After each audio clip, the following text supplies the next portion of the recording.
بسم اللہ الرحمن الرحیم۔ حضرت عمیر بن وہب رضی اللہ تعالی عنہ کا ایک خوبصورت اور ایمان افروز واقعہ جو انشاءاللہ آپ کی زندگی پر بہت گہرا اثر ڈالے گا۔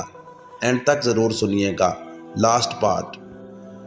عمیر یہ سن کر ششدر رہ گیا، پھر تھوڑی دیر سوچنے کے بعد پکار اٹھا، میں گواہی دیتا ہوں کہ آپ اللہ کے رسول ہیں، یا رسول اللہ صلی اللہ علیہ وسلم۔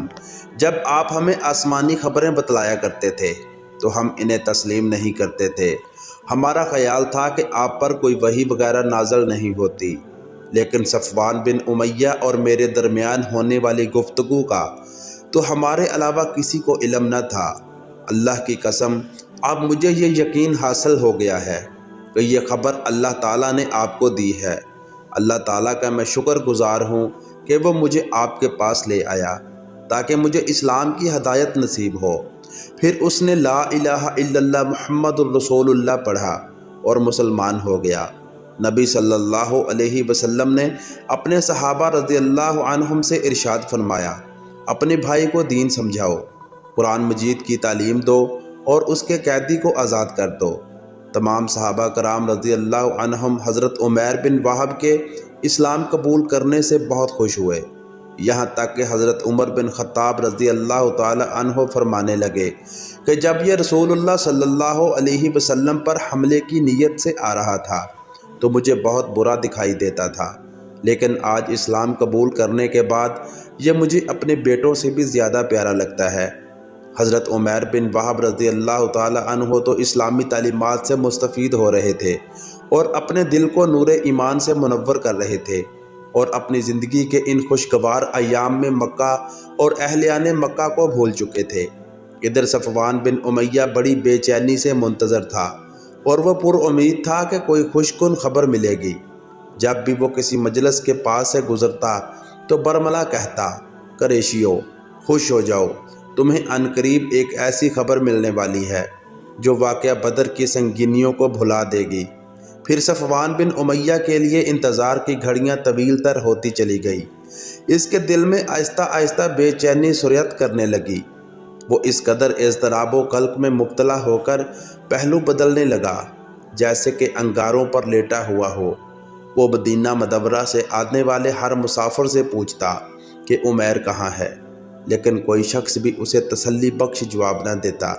لیکن ایک مسافر نے اسے یہ بات بتا دی کہ حضرت عمیر رضی اللہ عنہ تو مسلمان ہو گئے۔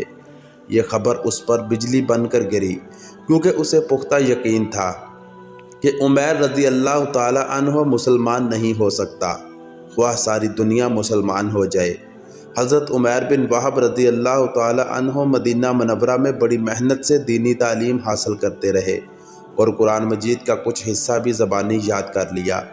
انہوں نے ایک دن نبی صلی اللہ علیہ وسلم کی خدمت اقدس میں حاضر ہو کر عرض کی، یا رسول اللہ صلی اللہ علیہ وسلم، میں نے اپنی زندگی کے قیمتی ایام اسلام کو صفحہ ہستی سے مٹانے کے لیے صرف کر دیے۔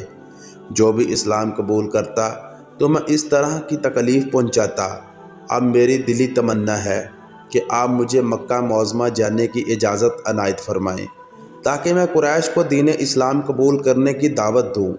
اگر وہ میری بات تسلیم کر لیں تو بہتر، ورنہ میں انہیں اسی طرح دردناک اذیت دوں گا جس طرح کہ آپ کے صحابہ رضی اللہ تعالی عنہم کو اذیت دیا کرتا تھا۔ رسول اللہ صلی اللہ علیہ وسلم نے اجازت دے دی۔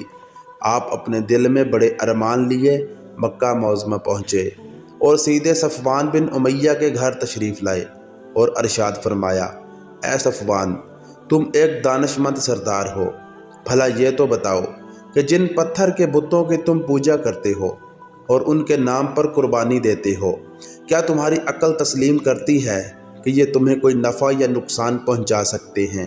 سن لو، میں اس بات کا اقرار کرتا ہوں کہ اللہ تعالیٰ کے سوا کوئی عبادت کے لائق نہیں اور حضرت محمد صلی اللہ علیہ وسلم اللہ تعالیٰ کے رسول ہیں۔